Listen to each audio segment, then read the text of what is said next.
Resource and Sagacity. Oliver is a Great Western tank engine.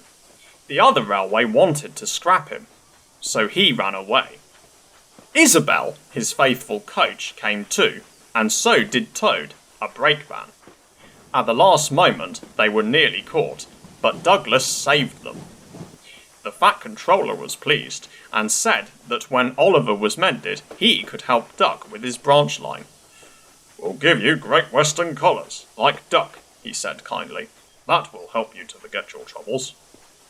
"Oh, thank you, sir," said Oliver happily. Duck's branch starts from the big station. When Oliver started work, he often met other engines there. They all wanted to know about his amazing adventures. "Amazing," Henry would remark. "Oliver," said James, "has resource."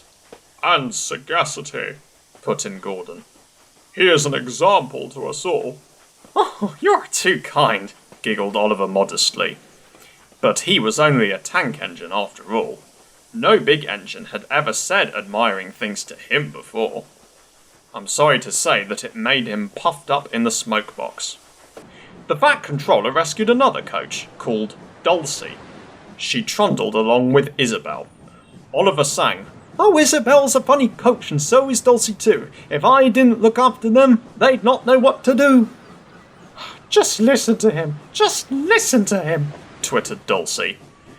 "He's proud, he's conceited, he's heading for trouble," Isabel sadly replied. "I feel it in my frames," she shrieked as they rounded a curve. Oliver just laughed. "Henry says I'm amazing. He's right. What do I care for trouble? I just push it aside." All trucks are badly behaved, but ballast trucks are worst of all.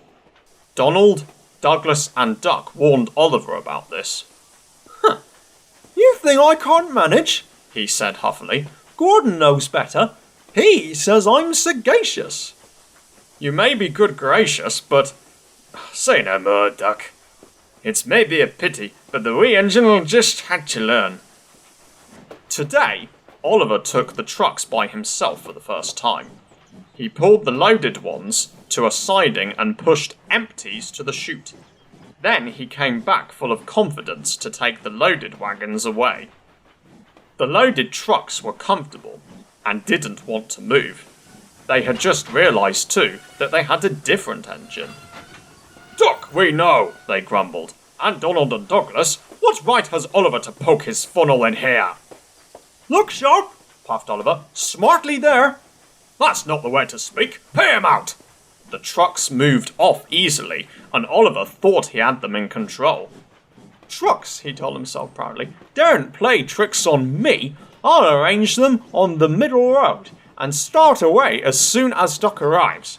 I can't understand why he says they're so troublesome." They reached the station throat. Oliver's brakes came on with a groan.